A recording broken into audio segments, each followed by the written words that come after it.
Assalamualaikum warahmatullahi wabarakatuh. Bismillah walhamdulillah wa syukru ala ni'amillah. Asyhadu an la ilaha illallah wahdahu la syarikalah wa asyhadu anna Muhammadan abduhu wa rasuluhu la nabiyya ba'dah. Allahumma shalli wa sallim wa barik ala nabiyyina Muhammadin wa ala alihi wa azwajihi wa dzurriyyatihi wa sahbihi wa ummatihi ajmain. Bapak Ibu sadayana, mudah-mudahan orang sadaya aya dina rahmat Allah, aya dina kalancaran dina segala urusan urang sadaya. Urang disehatkeun, anu nuju tedamang mugi enggal disehatkeun deui.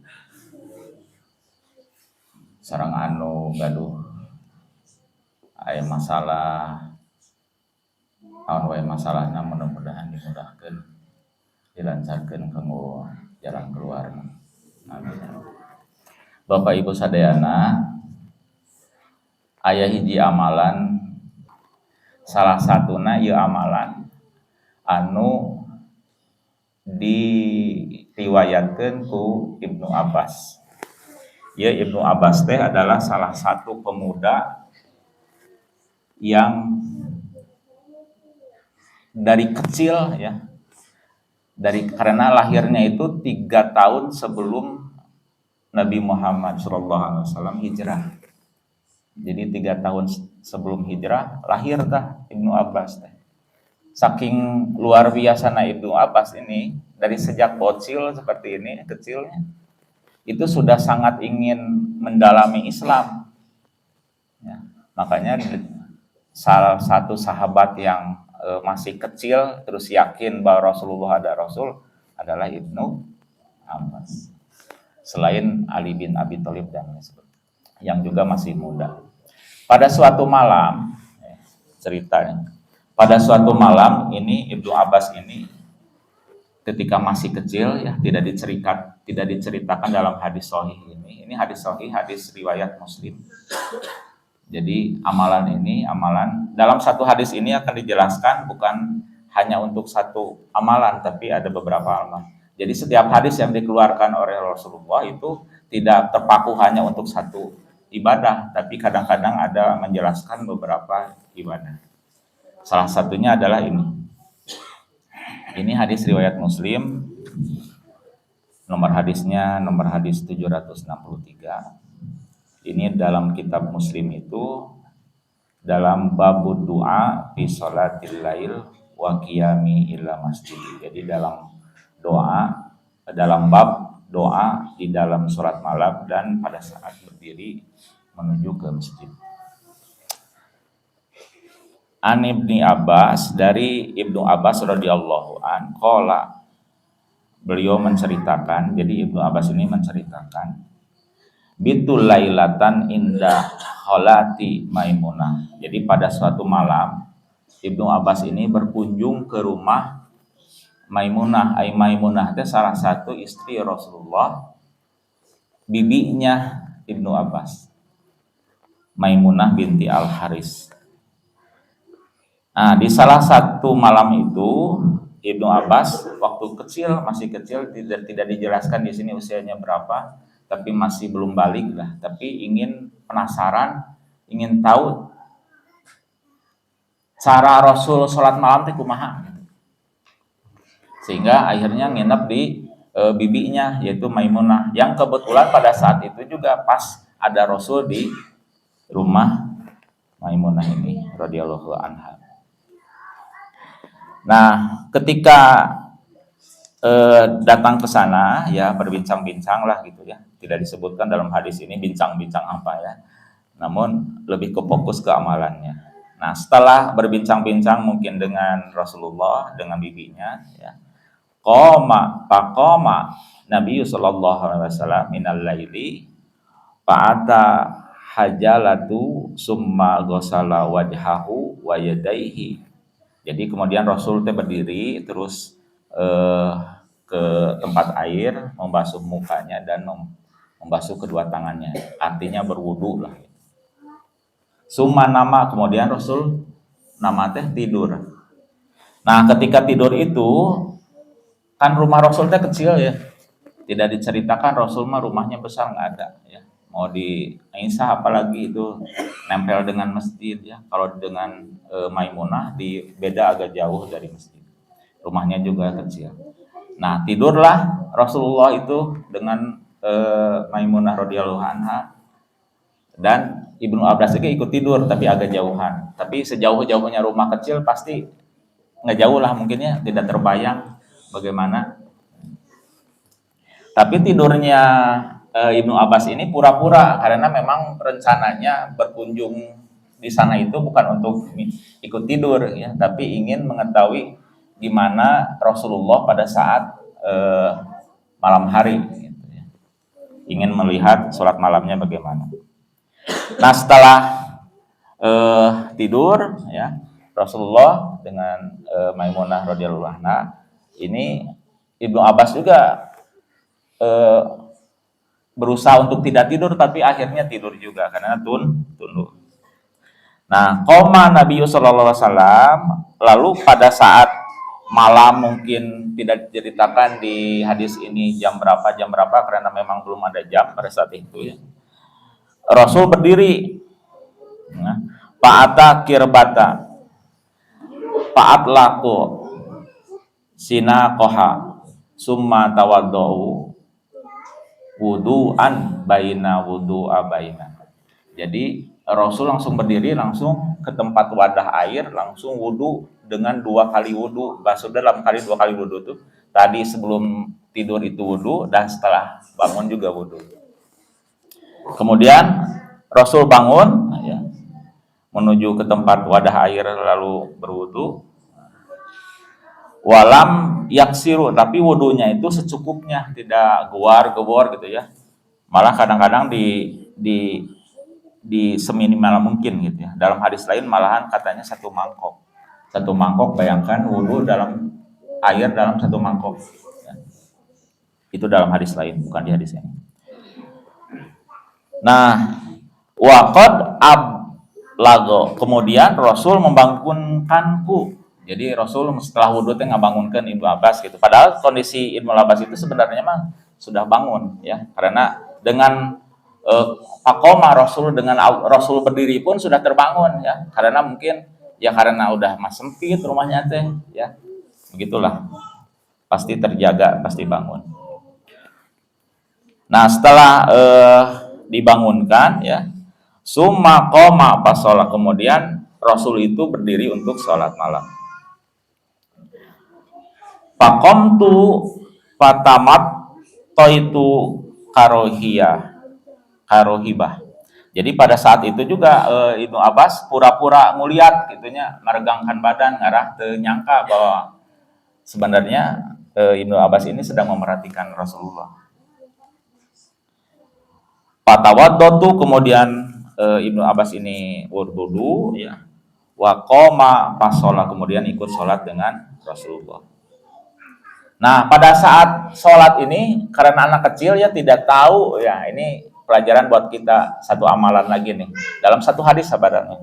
Jadi pada saat setelah berwudu, karena Rasul lebih dulu berdiri ya, lalu fakumtu an yasarihi, ujug-ujug ya Ibnu Abbas teh berdiri di sebelah kiri Rasulullah. Jadi iya Rasul, jadi sebelah kirina berdiri nanti. Nah, ini ajarannya nih.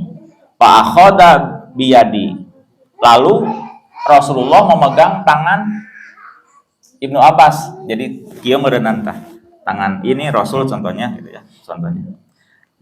Dipegang tangan Ibnu Abbas ya. Fa'adaroni an yamini. An yamini. Jadi langsung dipindahkan tah Ibnu Abbas ke sebelah kanan. Jadi ini sebagai ajaran apabila kita sedang sholat ternyata datang ujug-ujug ada yang jadi makmum ya. Terus makmumnya itu salah ada di sebelah kiri kita. Itu diperbolehkan untuk kita untuk memindahkan imam makmum untuk ke sebelah kanan. Tidak membatalkan, karena ini Rasul juga begitu. Jadi pada saat kita sholat sendirian, so kadang-kadang ada yang masbuk ya, ada yang datang langsung sholat ujug-ujug, syukur-syukur sudah mengerti bahwa sholat itu pasti sebelah kanan dulu si makmum tuh ya, kalau berdua gitu. Nah, Kalau dia tidak mengerti, jauh ujuk-ujuk datang di sebelah kiri kita, kita ya berkewajiban karena ini amalan dari Rasul, hadis sahih. Kita langsung mengarahkan orangnya untuk untuk geser ke sebelah kanan. Ya.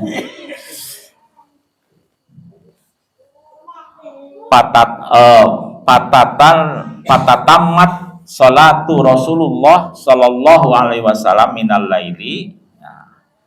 Salat Rasulullah pada saat itu ya di rumahnya siapa? Maimunah radhiyallahu anha. Ini berapa rakaat? Ini salat malam.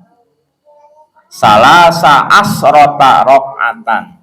Salasa teh tilu, lamun asrota jadi tilu 13 rakaat. Ya, salat malamnya teh di rumah Maimunah radhiyallahu anha. Ini hadis sahih. Jadi 13 rakaat salat malam Rasulullah di rumahnya Maimunah. Di rumah Aisyah mah 11. Di rumah istri yang lain tidak diceritakan hadisnya ada atau tidaknya. Ilmunya saya belum nyampe ke sana. Jadi ulah nyalahkeun lamun aya nu salat malam, nu salat tarawih teh nya. Aya nu 11, aya nu 15, aya nu 2 hiji ulah salahkeun. Nah, dan kita jangan mentang-mentang karena apal nanti Aisyah 11 rakaat 11 salat sunat teh. Ini Maimunah 13. Ini hadis sahih. Kalau yang 11 itu Aisyah itu hadis Bukhari.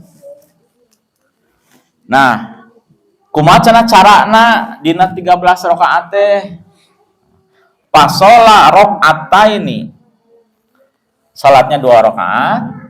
Summa rakaataini 2 rakaat lagi, berarti 2. Summa rakaataini kemudian 2 rakaat lagi. Summa rakaataini kemudian 2 rakaat lagi. Summa rakaataini kemudian 2 rakaat lagi. Summa rakaataini kemudian 2 rakaat lagi, berarti 6 kali 2 jadi 12.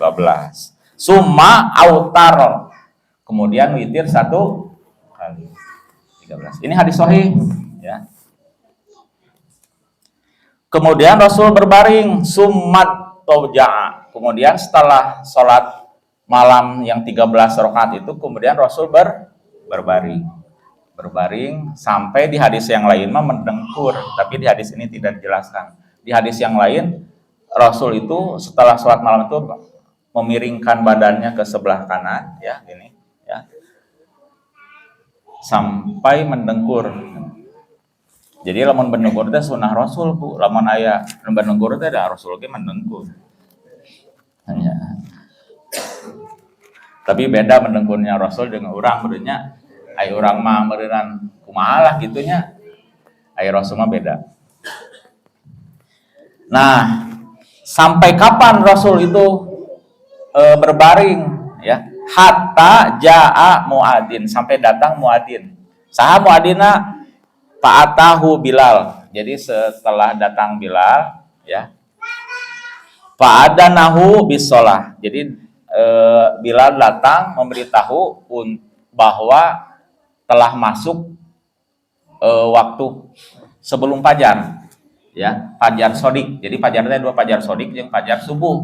Aya fajar sodik mah adzan awal ya. Adzan awal fajar sodik Pak. Fajar sodik.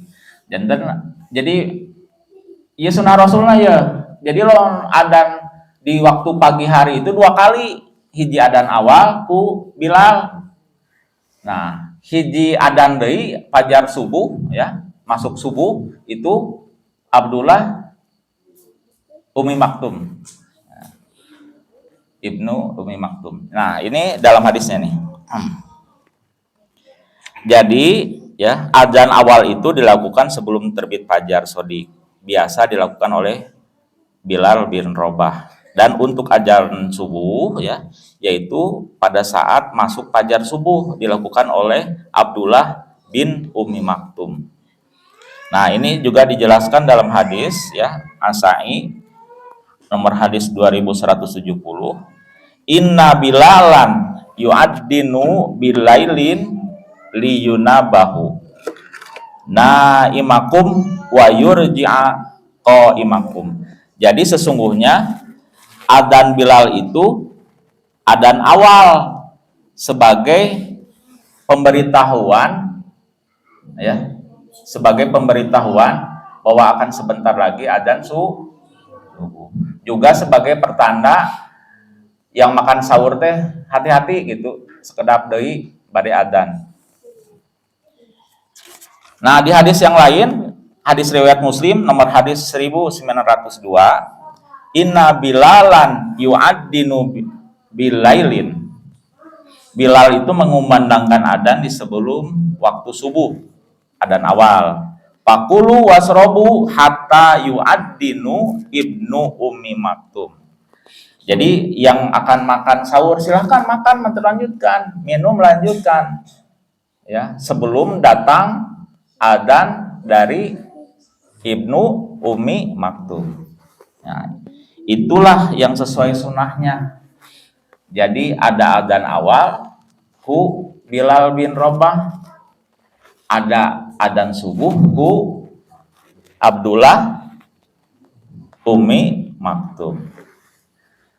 Nah, itu yang menjadi patokan, karena dulu mah tidak ada jam, ya kita mah sekarang mah ada jam adzan awal biasanya jam 3 biasana gitu ya. Terus adzan subuh mesti jelas aya jadwal. Dulu mah tacan aya jadwal, tacan aya jam. Sehingga nu adzan teh di dua orang yang berbeda, wajib berbeda. Ai saurang keneh mah disangkan karek kudang, oh ieu mah karek adzan awal da adzanna si ieu. Jadi kenapa dulu adzannya teh ku dua orang yang berbeda? Karena biar tahu kalau nu adzanna Bilal berarti adzan lamun adzanna Abdullah ibnu Ummi Maktum berarti udah subuh.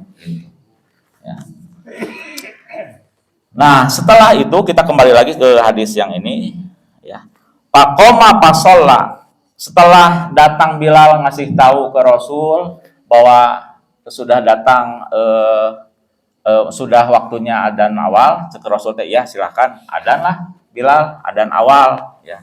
Pada saat itu Rasul langsung berdiri. Nah, berdiri itu adalah pada saat mau ke masjid, maca doa, iya doana, bari berdiri Rasul ngajarkan ke Ibnu Abbas, iya doana. Mudah-mudahan orang tiasa adanya.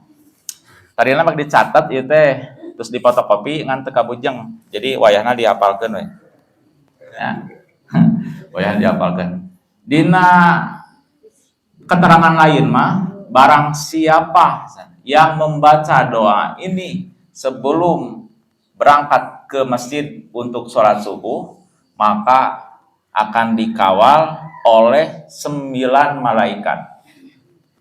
Malaikat hati, anu ngajaga hati orang, malaikat pembicaraan orang, mulut orang, arah orang berbicara teh dikawal ku malaikat teh moal nu saralah gitu.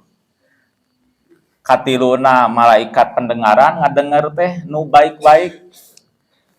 Kaopat malaikat penglihatan ningalina jelas, yang benar-benar dijaga ku malaikat.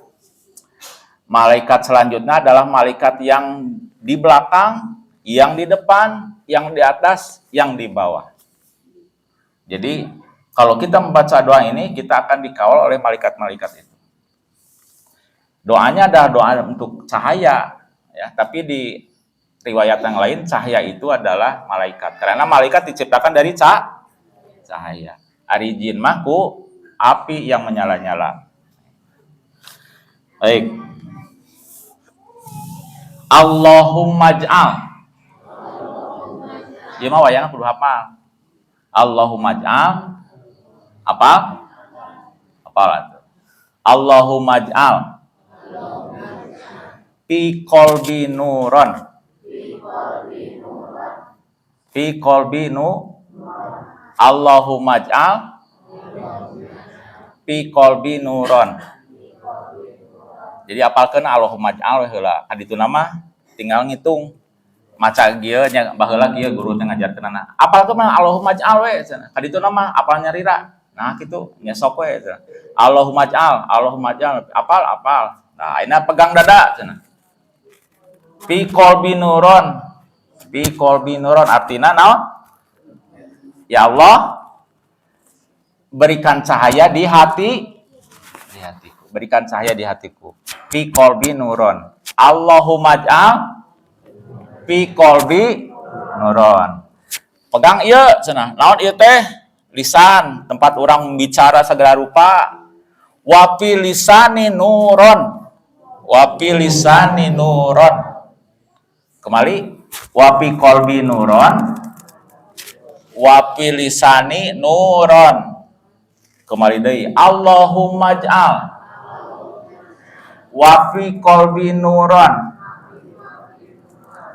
Wa fi lisani nuron. Wa fi sam'i nuron. Jagalah pendengaranku dengan cahayamu. Wa fi basori nuron.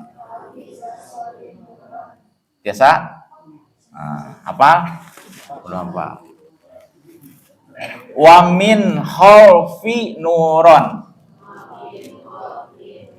Bari nunjuk ieu cenah ye, ngarah bari hafal, lain berarti kudu pepetak ieu, ieu mengarah ngajarkeun ngarah gampang hafal cenah.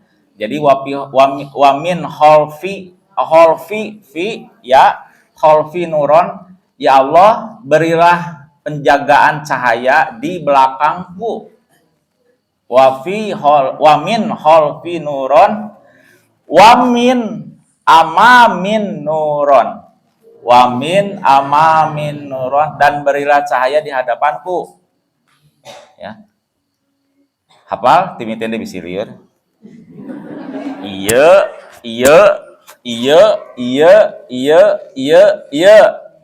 Ya. Naon da teteh?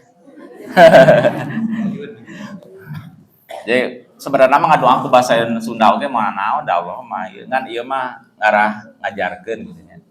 Allahumma ij'al wa fi qalbi nuron wa fi lisani nuron wa fi sam'i nuron wa fi basori nuron wa fi khalfi nuron wa fi amami nuron.